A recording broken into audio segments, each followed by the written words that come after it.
കോഴിക്കോട്ട് മഴയുടെ ശക്തി കുറഞ്ഞെങ്കിലും കോഴിക്കോട്ടെ താഴ്ന്ന പ്രദേശങ്ങളിൽ വെള്ളക്കെട്ടിപ്പുഴം തുടരുകയാണ്.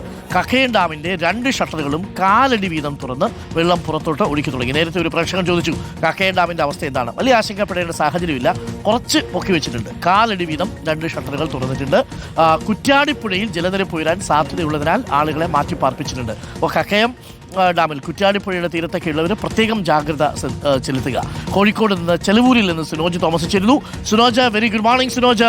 ഇപ്പോൾ എങ്ങനെയാ, മഴ ഒന്ന് തോന്നു നിൽക്കുകയാണോ? ഇന്നലെ രാത്രിയിലൊക്കെ മഴ ഉണ്ടായിരുന്നോ? ഇപ്പോഴത്തെ അവസ്ഥ എന്താണ്? ആശങ്കപ്പെടേണ്ട സാഹചര്യമുണ്ടോ?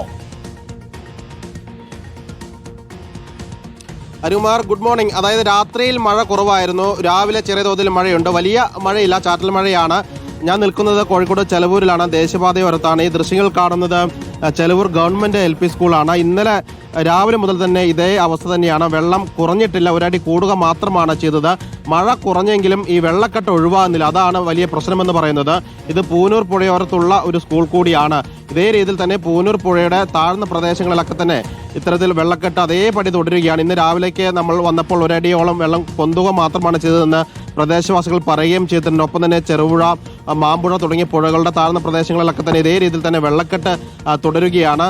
മറ്റൊരു കാര്യം, നേരത്തെ അരുകുമാർ പറഞ്ഞതുപോലെ തന്നെ കക്കയം ഡാം ഇന്നലെ രാത്രി 8:40-നാണ് 2 ഷട്ടറുകൾ 1/4 അടി വീതം തുറന്നിരിക്കുന്നത്. നിലവിൽ റെഡ് അലർട്ട് തന്നെ തുടരുകയാണെന്നാണ് ഏറ്റവും ഒടുവിലും ഡാം സേഫ്റ്റി അറിയിച്ചിരിക്കുന്നത്. ആ വെള്ളം അതേപടി തന്നെ ഒഴുക്കി കളയുകയാണ്.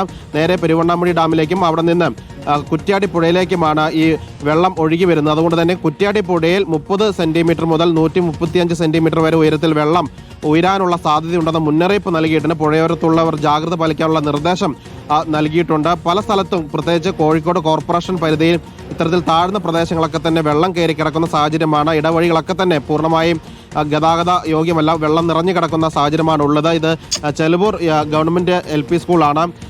നാളെയും ഇനി സ്കൂളിന് പ്രവൃത്തി അനുവദിച്ചാൽ തന്നെ ഈ സ്കൂളിൽ കുട്ടികൾക്ക് വരാൻ കഴിയില്ല. കാരണം ഈ വെള്ളം പൂർണ്ണമായി ഇറങ്ങിക്കഴിഞ്ഞ ശേഷം മാത്രമേ ഈ സ്കൂൾ വൃത്തിയാക്കാൻ കഴിയുള്ളൂ. കാരണം ചെളിയൊക്കെ അഴുക്കൊക്കെ തന്നെ ക്ലാസ് മുറികളിൽ കയറിയിട്ടുണ്ടാകും. കാരണം ഒരാൾ പൊക്കത്തിലാണ് ഈ വെള്ളം ഇവിടെ നിറഞ്ഞു കിടക്കുന്നത്. ഏതായാലും വെള്ളം ഇറങ്ങി വൃത്തിയാക്കിയ ശേഷം മാത്രമേ കുട്ടികൾക്ക് ഇനി ഈ സ്കൂളിലേക്ക് വരാൻ കഴിയുള്ളൂ. അരുകുമാർ, ഓക്കെ, താങ്ക് യു. താഴ്ന്ന പ്രദേശങ്ങളിൽ പലതും വെള്ളക്കെട്ടിൽ തന്നെയാണ്. വലിയ ആശങ്കപ്പെടേണ്ട സാഹചര്യം കോഴിക്കോടില്ല. കോഴിക്കോട് ചെലവൂരിൽ നിന്ന് സുനോജ് തോമസ് ആണ് തത്സമയം നമുക്കൊപ്പം ചേർന്നത്. കുട്ടനാട് കൈനകരിയിൽ ജലനിരപ്പ് ഇനിയും ഉയരാൻ സാധ്യതയുണ്ടോ എന്ന് റോയി ഔസഫ് ചോദിക്കുന്നു. ജോയി ഔസഫ്, ഉയരാൻ സാധ്യതയുണ്ട് എന്നാണ് നമ്മുടെ റിപ്പോർട്ടർ പറയുന്നത്. 2 കാര്യങ്ങളാണ്. ഒന്ന്, പമ്പയിൽ ജലനിരപ്പ് ഉയരാനുള്ള സാധ്യതയുണ്ട്.